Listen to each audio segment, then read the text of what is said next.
Hello, this is Sidhu Jonalagada. I want to wish Hit TV app all the success for their launch. Please download the app. అస్మద్ గురుభ్యో నమః. మిత్రులారా, ఈ మధ్యని ఒక high school college junior college అవగానే కొత్త కొత్త కోర్సుల్లో జాయిన్ అవుతున్నారు పాపం. దాంట్లో ఏమిటో తెలిసినా ఇతర దేశాలు వెళ్ళదలుచుకున్న వాళ్ళు పర్సనాలిటీ డెవలప్మెంట్, కమ్యూనికేషన్ స్కిల్స్ అని చెప్పి వేలకి వేలు ఖర్చు పెడుతున్నారు. మరి వాళ్ళు కమ్యూనికేషన్ స్కిల్ వస్తున్నాయా? వాళ్ళు మాట్లాడే ఇంగ్లీష్ ఎప్పుడైనా విన్నారా మీరు? దాంట్లో మామూలు 10th క్లాస్ వాడు ఇంగ్లీష్లో దొల్లని తప్పులు కూడా తగులుతుంటాయి. ఆన్ ది వేలో ఉన్నానంటాడు వాడు. ఆన్ ది వే సరిపోయింది కదా, లో ఉన్నానేమిటండి కర్మ. అలాగే షెడ్యూల్ అంటాడు. షెడ్యూల్ లేదు, ఎక్కడ షెడ్యూలే ఉంది అంచేత. సరే, ఇదంతా అయితే కూడా అంచేత మీ పిల్లలకి వ్యక్తిత్వ వికాసానికి, ఉత్సాహానికి ఇలాంటి వాటి కోసం వేలకి వేలు ఖర్చు పెడితే ఖర్చు పెట్టండి, వద్దంటలేదు. కానీ మన ఇంట్లోనే ఒక మందు ఉంది.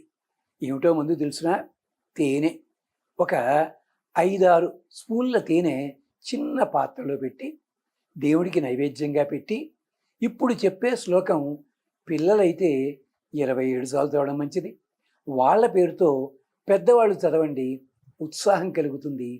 వాళ్ళ పిల్లలకి వ్యక్తిత్వ వికాసం పెరుగుతుంది, పరిశీలనా జ్ఞానం పెరుగుతుంది. ఆ శ్లోకం చూడండి, ఇది ప్రయత్నించండి. ఎన్నాళ్ళు అంటే 90 రోజులు చేస్తే మంచిది, సంవత్సరం చేస్తే మరీ మంచిది. ఎంచేతంటే దిక్కుమాలిన పత్రికలు ఇలాంటి కోసం గంటలు గంటలు గంటలు గంటలు చేస్తుంటామే. యోగా క్లాసులు అంటే మనకు అర్థమైనా కాకపోయినా వెళ్ళి వేలకి వేలు ఖర్చు పెట్టి అక్కడ యోగా నేర్చుకొస్తామే, ఇంట్లో సాధన చేయలేమే. ఈ శ్లోకం కోసం రోజు లోపల 24 గంటల లోపల ఒక 10 నిమిషాలు కూడా పెట్టలేరమ్మా మీరు? ఆలోచించండి, ప్రయత్నించండి, ఫలితం లభిస్తుంది. ఏమిటది? త్వమాత్మ సర్వభూతానాం. ఈ చైతన్యం ఉందే, సర్వభూతములకి ఆత్మ ఈ చైతన్యమే. త్వమాత్మ సర్వభూతానాం సతాం సత్వ స్వరూపవా. సత్పురుషుల లోపల సత్వగుణం రూపంలో ఉంటావు నువ్వు. అందరి లోపల ఉంటావు నువ్వు, తెలియదు లోపల ఉన్నట్టుగా. నీ ప్రవర్తన వల్ల తెలుస్తుంది. మర్యాదగా మాట్లాడుతున్నావు అనుకో, సత్వగుణం అని అర్థం అన్నమాట. లేదండి, రాజసానాం రజస్వంచ. రాజసగుణం ఏమిటి? అలా చెండు రాజసగుణం కలిగిన వాళ్ళు. ఆ రాజసగుణం కూడా కావాలండి ఒక్కొక్కసారి, నిజమే. అంచేత రాజసగుణం కలిగిన వాళ్ళు రజోగుణం కూడా నువ్వేనమ్మా తల్లి.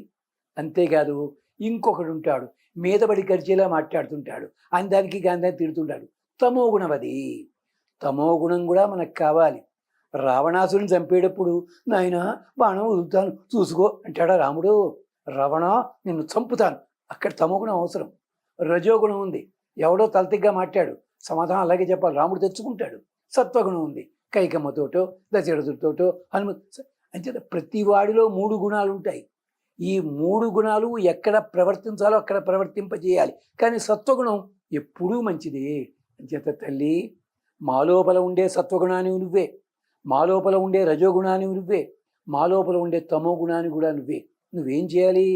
మాకు ఏది ఎప్పుడు ప్రబోధం జరగాలో, ఏది ఎప్పుడు ప్రేరణ జరగాలో, ఇదే పర్సనాలిటీ డెవలప్మెంట్ అంటేను. బాస్తో మాట్లాడేప్పుడు నెమ్మదిగా మాట్లాడదాం, కొలీగ్స్తో మాట్లాడు కొంచెం తలతిగా మాట్లాడు, అటెండర్లు వాళ్ళని తక్కువ చూసి మాట్లాడు. మనలో లక్షణాలే కదండి ఇవి. ఇదే పర్సనాలిటీ డెవలప్మెంట్ చెప్తుంటారు, ఎవరితో ఎలా మాట్లాడాలి అది చెప్తుంటారు పాపం. గమనించండి.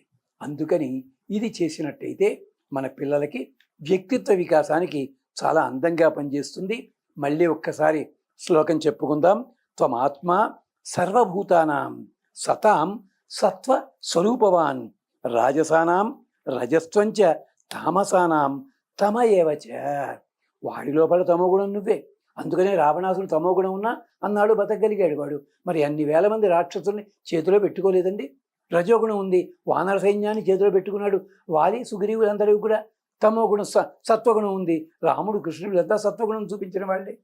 అలాగా అంచేత తల్లి, మా లోపల ఉండే ఆ గుణాన్ని ఉద్బుద్ధం చెయ్యి, మాకు క్షేమాన్ని కలిగించు అంటూ తర్వాత ఈ శ్లోకాన్ని ప్రతి ఆదివారం 108 సార్లు చదువుకుంటే మంచిది. సూర్యుడి కోసం కొబ్బరికాయ కొట్టకూడదు. ఎండు ద్రాక్ష కానీ బాదం పప్పులు కానీ నివేదన చేయండి. అది ప్రసాదంలా తీసుకోండి. క్షేమం కలుగుతుంది. స్వస్తి.